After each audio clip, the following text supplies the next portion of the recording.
आज हम हमारी नई पुस्तक स्टार्ट करेंगे, योग की पूर्णता, परफेक्शन ऑफ योगा। तो ठीक है, देखते हैं क्या है। अगेन बहुत इंटरेस्टिंग बुक है ये। इसमें हम जान पाएंगे कि वास्तविकता में योग का अर्थ क्या है। चलिए देखते हैं। योग, जिसे अर्जुन ने अस्वीकार किया, पाश्चात्य देशों में मुख्य रूप से इस शताब्दी में अनेक प्रकार की योग पद्धतियों का प्रचलन हुआ है, किंतु वास्तव में उनमें से किसी से भी योग की पूर्णता नहीं सिखाई है। तो आप देखेंगे आजकल योग का अर्थ क्या है, जिसे योगा कहते हैं। योगा का अर्थ सिर्फ कोई पर्टिकुलर एक्सरसाइज, व्यायाम वगैरह नहीं होता है।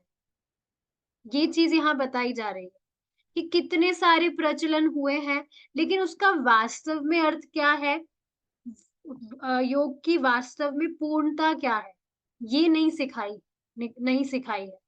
भगवत गीता में भगवान श्री कृष्ण अर्जुन को सीधे ही योग की पूर्णता या सिद्धि सिखाते हैं।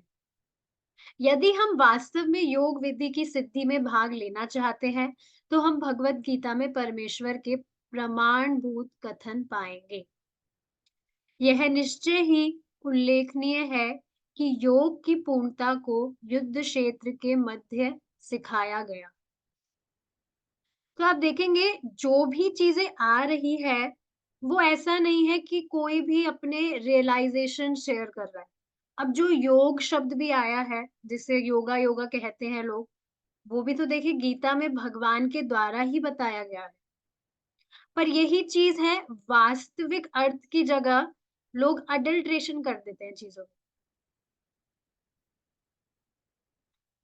में। योद्धा अर्जुन को यह तब सिखाई गई जब वह एक घातक युद्ध में भिड़ने ही वाला था। भावुकता में आकर अर्जुन सोच रहा था, मैं अपने ही संबंधियों से क्यों लड़ूं?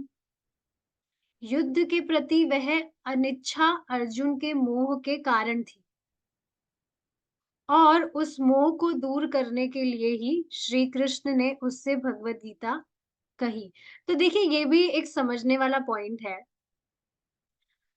कोई भी, हमने ये हमारी वेरी फर्स्ट बुक में भी डिस्कस किया था कृष्ण की ओर में, कि काफी सारी चीजें होती है जो भौतिक भौतिकता दृष्टि से हम देखते हैं, भौतिक दृष्टि से अगर उसे देखा जाए तो वो बहुत अच्छी लगती है।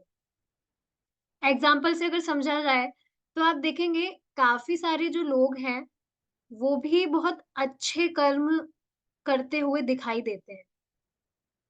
कुछ भी वो डोनेशन देते हैं, चैरिटी करते हैं, गरीबों की सहायता करते हैं। तो अब दिखने में तो कोई समझेगा, वाह! ये कितना सज्जन पुरुष है, कितने अच्छे कर्म कर रहा है।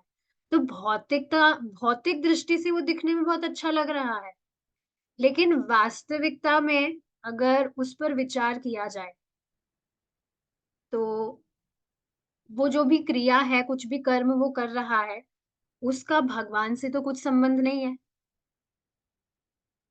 भगवान से संबंध नहीं है तो फिर वो अच्छा हुआ ही नहीं, क्योंकि फिर वहां पर इंद्रिय तृप्ति बीच में आ जाती। कोई भी चीज अगर भगवान को केंद्र में रखकर नहीं की जा रही है, तो वो इंद्रिय तृप्ति ही मानी जाती है। तो अब आप सोचेंगे इसमें सेंस ग्रेटिफिकेशन क्या हुआ? अब सोचिए ना, कोई अच्छा कर्म कर रहा है, क्यों कर रहा है वो? ऐसा नहीं है वो उसे अनकंडीशनली कर रहा है। बदले में वो सोच रहा है, उसकी भावना है कि अभी मैं अच्छा कर्म करूँगा, अभी मैं जितना दूँगा, तो बाद में मेरे पास में और ज़्यादा आएगा। इसी वजह से आप देखेंगे काफ़ी लोग डोनेशन में इसी कारण से रुचि रखते हैं, इसीलिए डोनेट करते हैं। यहाँ डिवोटीज़ की बात नहीं की जा रही, उन लोगों की बात की जा रही है जिनका जो भगवान को केंद्र में रखकर कुछ काम नहीं करते, उनके विषय में बात हो रही है। तो भौतिक दृष्टि से काफ़ी सारी चीज़ें होती हैं, जो बहुत अच्छी दिखती है, पर वास्तविकता में देखा जाए तो वो ठीक नहीं होती क्योंकि उसका भगवान से संबंध नहीं होता। सेम चीज़ यहाँ पर है।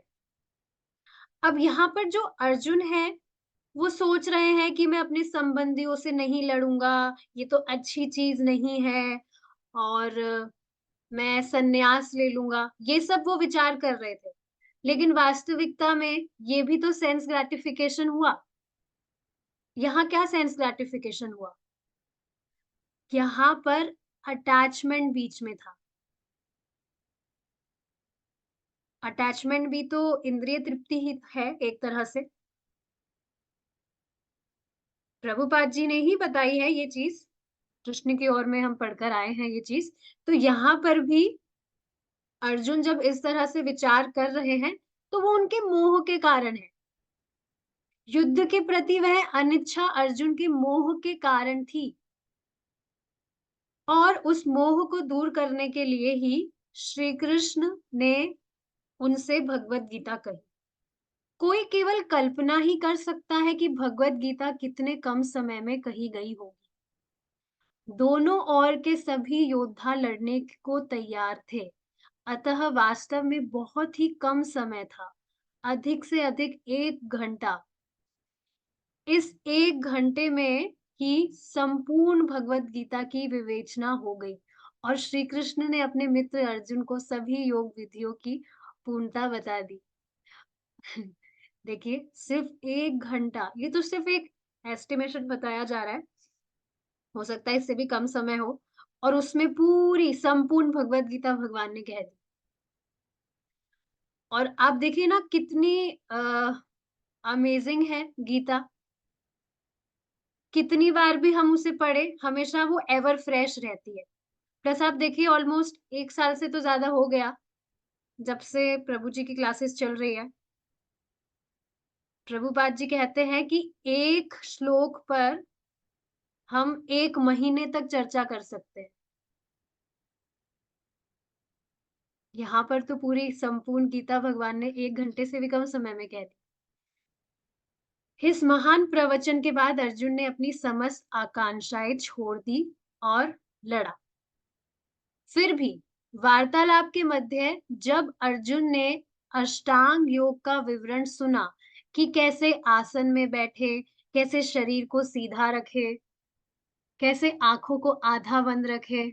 हम जब ये सारी चीजें पढ़ते हैं, जैसे अब यहाँ पर आया शरीर को सीधा रखे, तो अपने आप ही फिर व्यक्ति सीधा बैठ जाता है। अगर वो ऐसे देखा होगा आपने कभी स्कूल वगैरह में भी होता है, जब कहा जाता है सिट स्ट्रेट, तो एकदम से सीधे बैठ जाएंगे। या कभी कभी प्रभु जी की क्लासेस में भी ऐसी कुछ बात होती है। कैसे आंखों को आधा बंद रखे, कैसे बिना ध्यान हटाए नाक के अग्र भाग को देखे। इस पे प्रभु जी कहते हैं, आप सोचिए ना जब ये बात कही जाती है तो क्या डर लगता है। नाक को बस देखे कि व्यक्ति भयंकर ना हो जाए, उसकी आंखें टेढ़ी मेढ़ी हो गई तो इतने टाइम तक ऐसे करेगा तो। और यह सब एकांत स्थान में अकेले करे तो उसने उत्तर दिया। तो ये सारी चीजें भगवान बता रहे हैं, अष्टांग योग का विवरण कर रहे हैं। ठीक है, तो अब यहाँ पर अर्जुन क्या कह रहे हैं कि अर्जुन के द्वारा कहा जा रहा है श्लोक, योऽयं योगस्त्वया प्रोक्तः साम्येन मधुसूदना एतस्याहं न पश्यामि चंचलत्वा स्थितिं स्थिराम्। भगवत गीता के 6ठे अध्याय का 33वां श्लोक है। देखिए क्या है, योऽयं योगस्त्वया प्रोक्तः। योऽयं मतलब कि ये जो विधि बताई है भगवान ने, ये जो विवरण किया है, अर्जुन कह रहे हैं भगवान से कि ये जो प्रोसेस है, कौन सा प्रोसेस, जो अभी बताया गया यहाँ पर कि सीधा बैठे, आसन में बैठे और आंखों को आधा बंद रखे, बिना ध्यान हटाए कुछ भी मतलब ध्यान करे। इसके अलावा भी काफी सारी चीजें होती है कि हमेशा जो मन है वो स्थिर रखे।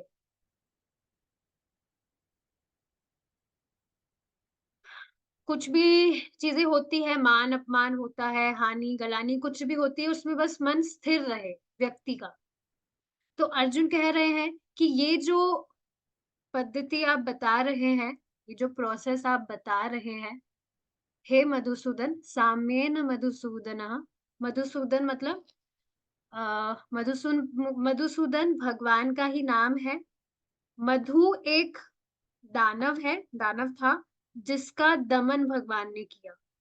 तो इस कारण भगवान को मधुसूदन कहा जाता है।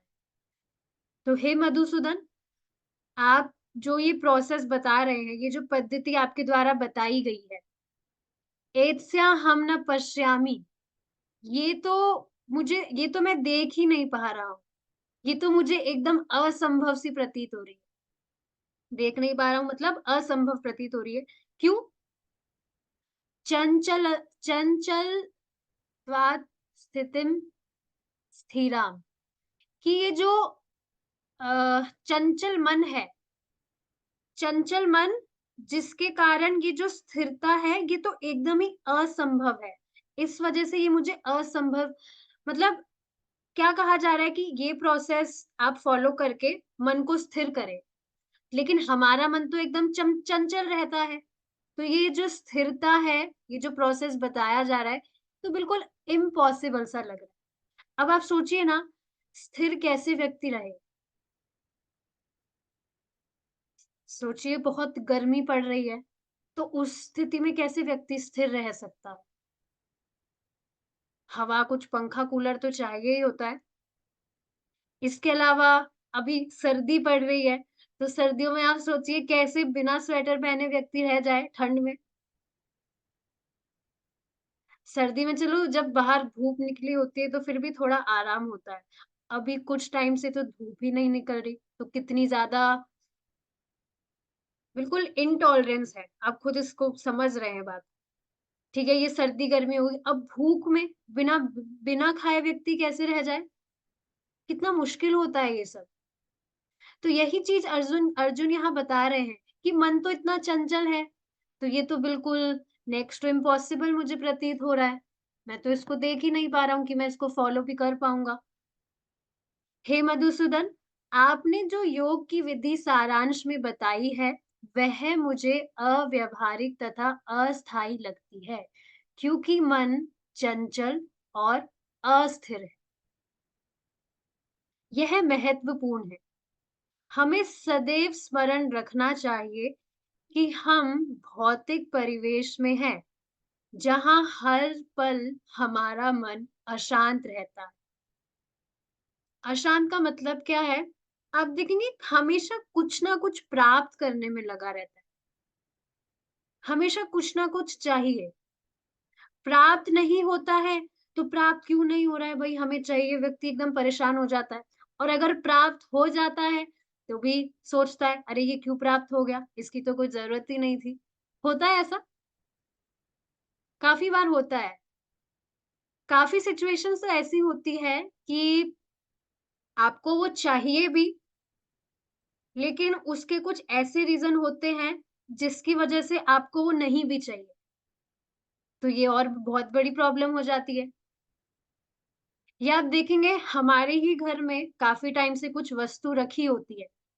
उसकी ज़रूरत भी नहीं है, काफ़ी महीने से हमने उसे यूज़ भी नहीं किया हो। लेकिन फिर भी दिमाग में क्या रहता है? क्या पता आगे कभी भविष्य में काम आ जाए, तो रखी रहनी रहनी चाहिए। Is it not? या आप देखेंगे चैंटिंग के टाइम पर भी we will be we will feel a kind of uneasiness. कभी दूसरा पोस्चर बदलना है, कभी क्या पोस्चर बदलना है, कभी क्या दिमाग में थॉट आता है। तो हर वक़्त ये जो मन है, ये अशांत ही तो है। कुछ ना कुछ बस लगा रहता है, कुछ ना कुछ चाहिए, हर वक़्त कुछ चेंज चाहिए। वास्तव में हम अधिक सुविधाजनक स्थिति में नहीं हैं। हम सदैव सोचते हैं कि अपनी स्थिति को बदल कर हम मानसिक क्लेश से मुक्ति पा लेंगे। और हम सदैव सोचते हैं कि ऐसे किसी विशेष बिंदु पर पहुंचेंगे, बिंदु मतलब रिजल्ट, पहुंचेंगे जब सारे मानसिक क्षोभ समाप्त हो जाएंगे। तो देखिए ये तो एकदम प्रैक्टिकल चीज है। हमेशा व्यक्ति कुछ ना कुछ एडजस्टमेंट करने में लगा रहता है। you know, always making adjustments in material things, assuming that will pacify him. हमेशा सोचता रहता है कि कुछ ना कुछ मैं बस एडजस्टमेंट कर लूं तो ये मुझे संतुष्ट कर देगा। ये बहुत ही ज्यादा डीप रूटेड है जीव के जीव में, बहुत ज्यादा डीप रूटेड है ये चीज कि कुछ भी जो भौतिकता चीजें हैं उसमें हम कुछ ना कुछ एडजस्टमेंट करके संतुष्ट हो जाएंगे। सोचिए ना, अनादिकाल से कितनी कमिटीज बना रहे हैं लोग, ये कमिटी वो कमिटी, पर किसी भी समस्या का समाधान हुआ? कितने इन्वेंशंस हो रहे हैं, कितने आविष्कार हो रहे हैं, पर समस्या घटने की जगह बढ़ ही रही है। व्यक्ति ठीक है, उसकी मानसिकता एकदम, मतलब वो विचार तो यही कर रहा है कि जो भी ये क्लेश है, जो भी प्रॉब्लम्स हैं, ये सब सॉल्व हो जाए, इससे मैं मुक्त हो जाऊं। पर फिर भी ऐसा तो नहीं हो रहा है, बल्कि और प्रॉब्लम्स बढ़ ही रही है। इसी पर परम पूज्य राधा गोविंद महाराज बता रहे थे, उनका लेक्चर सुन रही थी मैं, तो बता रहे थे कि प्रभुपाद जी से एक बार किसी व्यक्ति ने पूछा था कि प्रभुपाद जी कुछ बात कर रहे थे, कुछ वार्ता चल रही थी, तो सडनली एक व्यक्ति ने उनसे पूछा कि ये जो क्राइम चल रहे हैं, ये कैसे बंद हो, क्राइम कैसे बंद हो सकते हैं? तो प्रभुपाद जी ने इसका बिल्कुल सीधा सा उत्तर दिया कि क्राइम, ये जो भी क्राइम है, आप सोचिए ना, क्राइम का मतलब क्या है? व्यक्ति क्राइम करता क्यों है? क्योंकि उसकी इंद्रिय तृप्ति को, इंद्रिय को वो तुष्ट करना चाहता है, उसमें कुछ बाधा बन रही है, तभी तो वो कुछ ऐसा गलत काम करता है ताकि वो संतुष्ट हो जाए, खुद की इंद्रियों को संतुष्ट करे। इसी वजह से तो क्राइम होते हैं। कोई भी चोर है, वो चोरी क्यों कर रहा है? कि उसके पास में वो वस्तु नहीं है, वो सोच रहा है ये वस्तु मुझे बस मिल जाए, चाहे इसे मैं गलत रास्ता ही अपनाऊं ताकि मैं संतुष्ट हो जाऊं। इसी वजह से तो क्राइम हो रहे हैं। कोई व्यक्ति किसी से द्वेष कर रहा है तो सोच रहा है मैं इसका मर्डर कर दूंगा तो मैं खुश हो जाऊंगा। तो यही तो धारणा है लोगों की, तभी तो क्राइम हो रहे हैं। प्रभुपाद जी ने इसका सीधा सलूशन बताया कि व्यक्ति जब भगवान का नाम जप करे और भगवान का प्रसाद पाए, तो आप देखेंगे ये जो इंद्रिय तुष्ट करने की ये जो भावना होती है, ये अपने आप ही ठंडी पड़ने लगती है। तो देखिए, कोई और सल्यूशन है ही नहीं, कोई दूसरा सल्यूशन है ही नहीं, एकमात्र यही सल्यूशन है। कुछ भी जीवन में परेशानी है, उसका एकमात्र सल्यूशन है भगवान का नाम जप। ये तो प्रमुख है। अब जप को कंटिन्यू रखने के लिए बाकी सारी चीजें आती है कि व्यक्ति श्रवण करे, भगवान का प्रसाद खाए, आदि इत्यादि। भगवान का जप अ, सबसे प्रमुख चीज है। तो अब सोचिए, जब जब करेगा व्यक्ति, तो अपने आप ये जो अग्नि उसके मन में धधक रही है कि मैं ये प्राप्त कर लूं, वो प्राप्त कर लूं, अपने आप ही ये सब समाप्त होने लगेगा। तो क्राइम अपने आप बंद होंगे। और ये सब आप सब भी ऑब्जर्व कर रहे होंगे कि जब से चांटिंग करना स्टार्ट किया है, जब से भक्ति करना स्टार्ट किया है, बिना मतलब की जो अननेसेसरी डिजायर्स हैं, वो अपने आप ही ठंडी पड़ जा रही है। कुछ भी अब ध्यान ही नहीं जाता है। नहीं तो बिना मतलब की पहले कितनी सारी चीजों में लगे रहते थे। ये चाहिए, वो चाहिए, आज यहाँ घूमना है, वहां घूमना है। लिटरली मुझे काफी सारी चीजें जब याद आती है, तो खुद पर बहुत हंसी आती है कि बिना मतलब की चीजों में कितना दिमाग लगा रही थी, लिटरली बहुत ज्यादा परेशान। और सच में आप देखिए ना, ये विवेक जागृत ही नहीं होता है, व्यक्ति समझ ही नहीं पाता है कि जो भी वस्तुएं वो इकट्ठी करने में लग रहा है, वास्तविकता में उसे संतुष्ट कर ही नहीं रही है वो। जब नाम जब करेगा, तब ही उसे बुद्धि आती है, तब स्पष्ट दिखने लगता है कि हाँ, ये चीज तो मुझे संतुष्ट कर ही नहीं रही है। लिटरली इसको मैं ऑब्जर्व कर पा रही थी कि कैसे आंखों पर एक पट्टी सी बनती थी। बस हमेशा ये प्लानिंग रहती थी, आज ये चाहिए, आज वो चाहिए, आज ये खाना है, आज वहाँ जाना है। बिल्कुल कुछ भी दिमाग में पता नहीं बुद्धि थी ही नहीं क्या, गोबर तो नहीं खा रहे थे बट स्टिल कुछ भी बुद्धि है ही थी ही नहीं, कि दिख रहा है कि इतना सारा हम इकट्ठा करे जा रहे हैं गोबरेला की तरह, बट फिर भी कुछ सैटिस्फैक्शन नहीं मिल रहा है।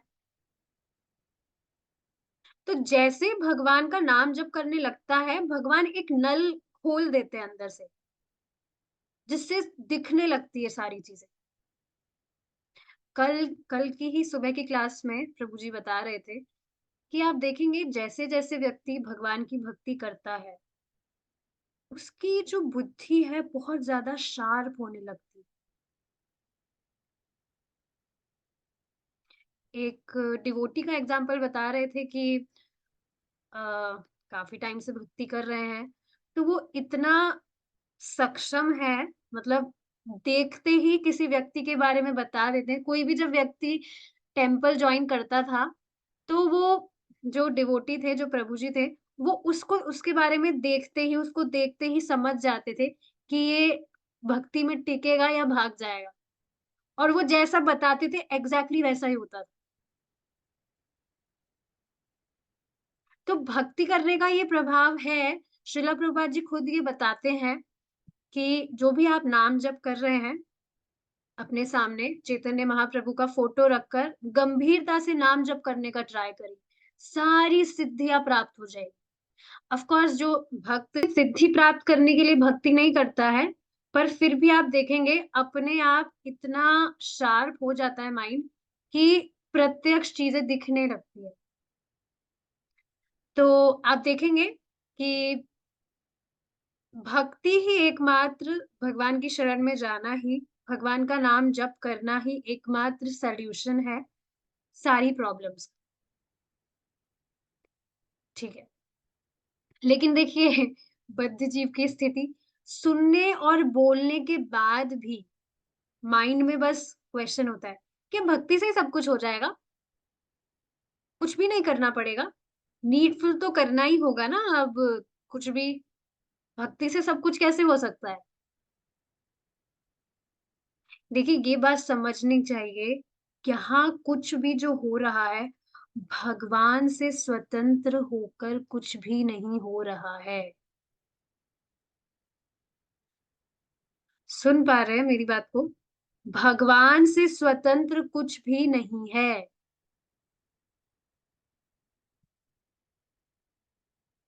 कम से कम हम अज्ञान में हैं, इस बात को स्वीकार करना चाहिए। देखिए, हम आत्मा हैं, हम ये देह नहीं है। We all know this. तो आत्मा को कोई भी भौतिक भोग स्पर्श भी नहीं कर सकता है। वो भगवान की भक्ति से ही संतुष्ट हो सकता है। इस भौतिक जगत में भौतिक के अलावा तो कुछ है नहीं। भगवान की भक्ति के अलावा सब कुछ ही तो मटेरियलिस्टिक है, सब कुछ टेम्परेरी है। तो किसी भी भौतिक वस्तु को प्राप्त करके जो अ, ये जो इटर्नल है, हमारा जो सोल है वो इटर्नल है, शाश्वत है। किसी भी भौतिक वस्तु को प्राप्त करके वो संतुष्ट हो ही नहीं सकता है। परम पूज्य राधा गोविंद महाराज बता रहे थे कि आप देखिए ना, हमारा जो मन है, सपोज करिए अगर कोई व्यक्ति है, वो सोच रहा है कि मैं सिर्फ भोग करके भोग ही करूंगा, मैं उससे ही संतुष्ट होऊंगा। पर मन सिर्फ भोग में भी तो नहीं लगता है। अब भाई उसमें पूरी तरह से लग जाए, हम संतुष्ट हो रहे हैं, तो ठीक है, फिर भी समझा जाए। पर उसमें भी तो मन नहीं लगता है। भोग से भी तो व्यक्ति बोर हो जाता है, तभी तो हर वक़्त चेंज चाहिए। कुछ भी व्यक्ति कर रहा है, आप देखिए लंबे समय तक कोई भी एक चीज़ वो निरंतर नहीं कर सकता है, उसे हमेशा चेंज चाहिए। Is it not? प्लान बनाता रहता है कि ये कर लूँ, वो कर लूँ, लेकिन वास्तविकता क्या है? ये बहुत अमेज़िंग चीज़ है, क्या? कि व्यक्ति अपने जो भी क्लेश है, उसकी स्वयं ही तैयारी करता है। हम सदैव सोचते हैं कि अपनी स्थिति को बदलकर हम मानसिक कलेश से मुक्ति पा लेंगे और हम सदैव सोचते हैं कि ऐसे किसी विशेष बिंदु पर पहुंचेंगे जब सारे मानसिक क्षोभ समाप्त हो जाएंगे। परंतु यह इस संसार का स्वभाव है कि हम चिंताओं से मुक्त नहीं हो सकते। तो व्यक्ति अपने क्लेश का जो निर्माण है, वो स्वयं करता है। मुझे खुद को देखिए ये बात याद आती है कि मुझे निफ्ट का कितना क्रेज़ था। निफ्ट फैशन डिज़ाइनिंग का एक कॉलेज है, उसका इतना ज़्यादा मुझे क्रेज़ था, बस दिमाग में यही चीज़ थी कि अगर मेरा एडमिशन नहीं हुआ निफ्ट में, तो मेरा तो जीवन ही समाप्त है, खत्म, कुछ रखा ही नहीं है, लिटरली दिमाग में। और इतना ज़्यादा परेशान मैं रहती थी इस कारण से, जबकि मैं खुद इस चीज़ को अभी भी देख पा रही हूँ कि अभी मुझे कहा जाए कि ठीक है तुम कर लो, तुम्हें सब मिल जाएगा, कुछ भी नहीं चाहिए भाई, उधर नहीं जाना है अब। बिल्कुल एक लिबरेशन सा फ़ील होता है। मुझे याद आता है उसकी जो मैं प्रिपरेशन उसका एंट्रेंस एग्ज़ाम होता है, तो उसकी प्रिपरेशन के लिए भी जो पढ़ाई है, उसमें कोई सुख नहीं था। कितनी अमेज़िंग चीज़ है कि जो ये भौतिकतावादी पढ़ाई है, इसमें वास्तविकता में कोई सुख नहीं है। महाराज बता रहे थे कि कोई भी जो बच्चा है, कोई लड़का है, उसकी जब तक पिटाई ना की जाए, वो पढ़ाई नहीं करेगा सही से। Is it not? स्वाति माता जी घर में कोई बच्चा है, तो इतना प्यार से, प्रेम से कहाँ पढ़ते हैं? उनको खींचना पड़ता है। लेकिन आप देखिए, जो आध्यात्मिक पढ़ाई है, उसमें एक अलग ही टेस्ट है। श्रीला प्रभुपाद की बुक्स मुझे याद है, मुझे काफ़ी डिवोटीज़ ने कहा था कि पढ़ना चाहिए, बहुत अच्छी बुक्स है, तो उस टाइम पे मुझे समझ नहीं आ रहा था। मुझे तो बस यही पता था कि जो वेदों का सार है, वो तो गीता भागवतम है। प्रभु जी की क्लास तो मैं ले ही रही हूँ, तो क्या ज़रूरत है? प्रभु जी की जो प्रभुपाद जी की बुक्स हैं, वो गीता भागवतम से अलग नहीं है। पर अब आप देखिए, जब हम ये बुक्स पढ़ रहे हैं, ये सिर्फ़ कहने की ही स्मॉल बुक्स है। कितना एक-एक लाइन कितना डीप इसमें आप देखिए कितनी डीप चीज़ें हैं, कितना डीप मीनिंग है हर एक लाइन का। श्रीला प्रभुपाद की बुक्स तो मेरी फ़ेवरेट हो गई है सच में। बस मन करता है इनको पढ़ती रहूँ। अभी पहले की जो बुक्स हमने कंप्लीट की है, उसको भी दोबारा से मैं डिस्कस कर रही हूँ इंग्लिश में। तो कुछ भी ऐसा बोरिंग फ़ील नहीं हो रहा है, बल्कि और ज़्यादा चीज़ें समझ में आ रही है, फिक्स हो रही है माइंड। तो कितनी अमेज़िंग चीज़ है ये। ऐसा नहीं है कि हम इनको बार-बार पढ़ते हैं तो बोर हो जाएँ, पर जो नॉर्मल ऑर्डिनरी टेक्स्ट बुक्स होती हैं, इसका भी देखिए प्रैक्टिकल मैं इससे रिलेट कर पा रही हूँ। पहली बार मैंने जब एग्ज़ाम दिया था, तो मैं रह गई थी, मेरा सिलेक्शन नहीं हुआ था। तो दोबारा से फिर वापस से एंट्रेंस एग्ज़ाम देने के लिए वही पढ़ाई करनी पड़ी थी। तो इतना बोरिंग सा लग रहा था, क्योंकि सब कुछ तो पढ़ा हुआ था, कुछ नई चीज़ उसमें थी नहीं। तो इतना बोरिंग सा लग रहा था लिटरली बहुत टॉर्चरस लग रहा था। पर देखिए, यहाँ आध्यात्मिक पढ़ाई में ऐसा नहीं है। कितनी अमेज़िंग चीज़ है ये। और एक और अमेज़िंग चीज़ क्या है कि मटेरियलिस्टिक पढ़ाई कितनी ही व्यक्ति पढ़े, वो ज़ीरो ही है, यूज़लेस है, कुछ नहीं है वो। उसमें बस आपको जॉब वग़ैरह मिल जाएगी जिससे व्यक्ति का देह निर्वाह हो जाए, पर मुक्त तो वो नहीं होगा।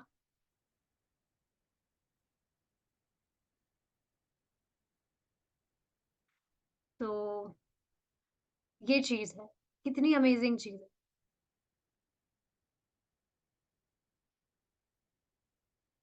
तो यही चीज़ है कि जो हमारी आत्मा है, वो शाश्वत है और उसको कोई भी भौतिक चीज़ स्पर्श नहीं कर सकती। स्पर्श नहीं कर सकती, स्पर्श तो दूर की स्पर्श नहीं कर सकती है और व्यक्ति उससे संतुष्ट भी नहीं हो सकता है। तो देखिए, इस संसार की कोई भी चीज़ व्यक्ति कर रहा है, वो हमें संतुष्ट नहीं कर सकती है। व्यक्ति की चाहे से मनोभावना ये है कि हाँ, मैं ये करके संतुष्ट हो जाऊँ, पर वह संतुष्ट नहीं हो सकता है। और देखिए ये चीज़ लोगों को पता नहीं है, इस वजह से वो कर रहे हैं। इस वजह से ट्राई करना चाहिए क्या? जाड़े देखो तारे कहो कृष्ण उपदेश। जिसको भी आप देखिए उनको बताइए इस बारे में। ज़्यादा कुछ भी अगर आप फिलॉसफी नहीं बता पा रहे, so you can invite them in classes. मैं मेरी क्लासेस का प्रचार नहीं कर रही हूँ कि मेरी यहाँ पे मैं प्रमोशन नहीं दे रही हूँ। बस बता रही हूँ कि उनको क्लासेस में तो आप बुला सकते हैं, कि भई आपको रीडिंग करना अच्छा नहीं लगता है, तो रिकॉर्डिंग सुन सकते हैं या क्लासेस में आइए, ऐसा किया जा सकता है। हमारी सबसे बड़ी दुविधा यह है कि हम सदैव अपनी समस्याओं को हल करने का प्रयत्न करते हैं। देखिए प्रभुपाद जी कितनी अमेजिंग लाइन है ये। हमारी सबसे बड़ी दुविधा यह है कि हम सदैव अपनी समस्याओं को हल करने का प्रयत्न करते हैं। यही तो सबसे बड़ी प्रॉब्लम है हमारी, कि हम हमारी प्रॉब्लम को सॉल्व करने में लगे रहते हैं। परंतु यह विश्व इस प्रकार निर्मित है कि हल कभी मिलते ही नहीं है। तो इसका देखिए एग्जाम्पल से अगर समझा जाए, तो कई बार व्यक्ति क्या समझता है कि अगर मैं एकदम स्वस्थ रहूँ, कोई मुझे रोग ना रहे, तो मैं बहुत सुखी रहूँगा। पर आप सोचिए, एक बार विचार कीजिए, क्या जो बिल्कुल स्वस्थ व्यक्ति होते हैं, क्या वो सुखी रहते हैं? वो भी आत्महत्या करते हुए दिखाई पड़ते हैं। कोई भी व्यक्ति सोच रहा है कि मैं तो बहुत काला हूँ और अगर मैं गोरा हो जाऊँगा, गोरा होने के लिए वो प्रभु जी ये एग्ज़ाम्पल बता रहे थे एक बार, गोरा होने के लिए वो फेयर एंड लवली लगाता है। वो सोचता है मैं गोरा हो जाऊँगा तो मैं सुखी हो जाऊँगा। लेकिन अब वो किस बात पर विचार नहीं कर रहा है कि जो दूसरे लोग जो जिनका कॉम्प्लेक्शन फेयर है, क्या वो सुखी है? हमेशा इस चीज़ पर विचार करना चाहिए, जो भी हम वस्तु सोच रहे हैं कि ये हमें संतुष्ट कर देगी, तो हमेशा ये चीज़ विचार करनी चाहिए कि किसी दूसरे व्यक्ति के पास जिसको वो चीज़ सुलभ है, क्या वो उससे संतुष्ट है? ऑफ़ कोर्स भक्तों के लिए स्वस्थ रहना ज़रूरी है, भक्ति करने के लिए। लेकिन यहाँ बात क्या बताई जा रही है कि भक्ति के अलावा व्यक्ति कुछ सोच रहा है कि वो उसे संतुष्ट कर देगा, वो पॉसिबल नहीं है। नथिंग कैन सैटिस्फाई अस, कुछ भी चीज़ हो। ये लाइन बहुत अमेजिंग है कि सबसे बड़ी दुविधा यह है कि हम सदैव अपनी समस्याओं को हल करने का प्रयत्न करते हैं। ये ही सबसे बड़ी प्रॉब्लम है कि हम हमारी प्रॉब्लम सॉल्व करने में लगे रहते हैं। तो अब प्रश्न आएगा, तो क्या हम हमारी प्रॉब्लम सॉल्व नहीं करें? तो वास्तविकता में देखिए इसका उत्तर है कि नहीं करें। जब प्रॉब्लम सॉल्व होगी ही नहीं, तो काहे को अपनी एनर्जी वहाँ लगानी है? यहाँ बता तो रहे हैं, यह विश्व इस प्रकार निर्मित है कि हल कभी मिलते ही नहीं है। परम पूज्य राधा गोविंद महाराज बता रहे थे इस पर कि आप देखेंगे जो व्यक्ति है वो कितना भागता रहता है। सुबह से शाम तक इधर भागेगा, उधर भागेगा, ये प्राप्त करना है, वो प्राप्त करना है। जो भी व्यक्ति है वो इस तरह से भागा-दौड़ी कर रहे हैं, जैसे पता नहीं बहुत कितना कुछ सिद्ध प्राप्त करना करना है उन्हें। बल्कि प्राप्त कर क्या रहे हैं? वही भौतिकतावादी चीज़ें, जो वेस्ट है। इसी को देखिए एक बहुत ही सुंदर एग्ज़ाम्पल से महाराज बता रहे थे कि आप देखेंगे एक जो छोटी-सी चींटी है, आप देखेंगे वो कभी बैठी हुई नहीं दिखेगी आपको। हमेशा वो घूमती रहेगी, इधर-उधर घूमती रहेगी, ये इकट्ठा करना है, वो इकट्ठा करना है, हमेशा कुछ ना कुछ लेकर जाती रहेगी। ये लेकर जाना है, वो लेकर जाना है, हमेशा कुछ ना कुछ इकट्ठा करती रहती। Is it not? ऐसा देखा जाता है। जबकि आप देखेंगे इतना छोटा-सा देह, उसमें इतना छोटा-सा उसका पेट, कितना ही खा लेगी वो। बट फिर भी हमेशा बेचारी परेशान रहती है, ये इकट्ठा करना है, वो इकट्ठा करना है। आप खुद देखेंगे हमेशा जो चींटियाँ हैं, वो घूमती रहती है, कुछ ना कुछ ढूँढती रहती है। ये चाहिए, वो चाहिए।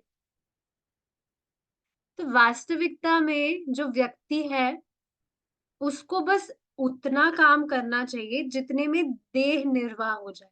अब किसी साधारण इंसान को आप ये बात बताएँगे, तो वो पागल समझेगा, "एह! पागल, ऐसा थोड़ी होता है कि सिर्फ़ हमारा देह चलाने के लिए हम काम करें।" होता है ऐसा, लोग पागल समझेंगे, पर वास्तविकता में देखिए यही बुद्धिमानी है। बाकी कहीं पर भी व्यक्ति एनर्जी लगा रहा है, वो वेस्ट ही है। देखिए किसी के भी अगर माइंड में ये चीज़ फिक्स हो जाए ना, उसका जीवन एकदम परफेक्ट हो सकता है। क्योंकि अपने आप फिर वो बिना मतलब की जो अननेसेसरी चीज़ें हैं, वहाँ पर अपनी एनर्जी वेस्ट ना करके, अपना जो पूरा दिमाग है, वो भगवान की भक्ति में लगाए। कितना परफेक्ट उसका जीवन हो जाए। कल एक माताजी का कॉल आया था मेरे पास में, तो क्लासेस में नहीं आ पा रही हूँ, तो बता रही थी मैं इतनी ज़्यादा परेशान हो गई हूँ, मुझे तो यहाँ पर आना नहीं है दोबारा, यहाँ कितना ही किसी के लिए काम कर लो, कुछ भी रिज़ल्ट नहीं मिलता है, मुझे तो वापस नहीं आना है यहाँ पर। तो देखिए हमेशा दिमाग में ये चीज़ रहनी चाहिए कि जो भी हम कर रहे हैं, हमारा बस देह निर्वाह हो जाए, उसके लिए किया जाए। बस ये प्लानिंग रहनी चाहिए that we have to go back to Godhead in this life only.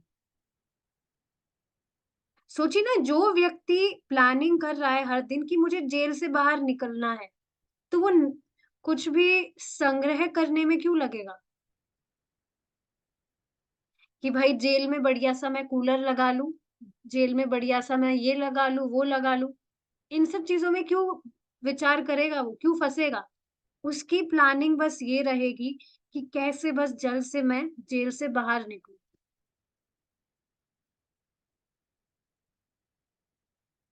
और ये जो व्यक्ति भक्ति कर रहा है, शास्त्र सुन रहा है, वो ही समझ सकता है कि बाकी जहाँ पर भी एनर्जी लग रही है, वो वेस्ट है। तो यह विश्व इस प्रकार निर्मित है कि हल कभी मिलते ही नहीं। तो देखिए, जिसने ये जगत बनाया है, उन्होंने खुद ने ही इसकी डिज़ाइनिंग इस तरह से की है कि यहाँ व्यक्ति कुछ भी कर ले, वो सैटिस्फाई होगा ही नहीं। उन्होंने खुद ने ही इसको इस तरह से डिज़ाइन किया है। अशाश्वत दुःखालयम्। और इसका देखिए, इसके पीछे का भी रीज़न क्या है? दुःख क्यों दिए जाते हैं व्यक्ति को?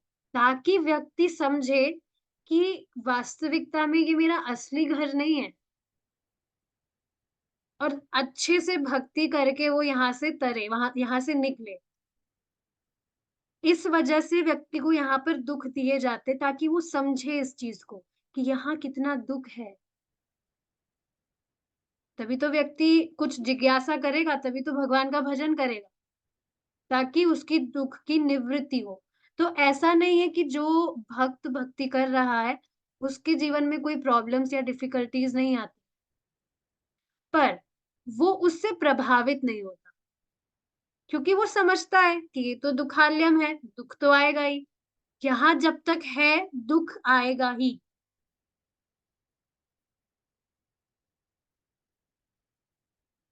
तो ज़्यादा प्रभावित नहीं होता है भक्त। तो उसी तरह से देखिए यहाँ पर क्या बात बताई जा रही है, धोखेबाज ना होकर स्पष्ट एवं खुले शब्दों में अर्जुन ने कृष्ण से कहा कि योग की जो विधि उन्होंने बताई है, वह उसके लिए कर पाना संभव नहीं। अब ये जो टॉपिक है थोड़ा लेंदी हो जाएगा, इसको हम कल कंटिन्यू करें। I see if there are any questions. अच्छा, मेरा जो आई वाज लेफ्ट मीटिंग से मैं बाहर हो गई थी, कुछ क्वेश्चन था पर अब नहीं दिख रहा है मुझे। कल पूछिएगा, we will try to answer that tomorrow. ठीक है, we will stop here now. Shrila Prabhupada की जय, निताई गौर प्रेमानंदे, हरि बोल।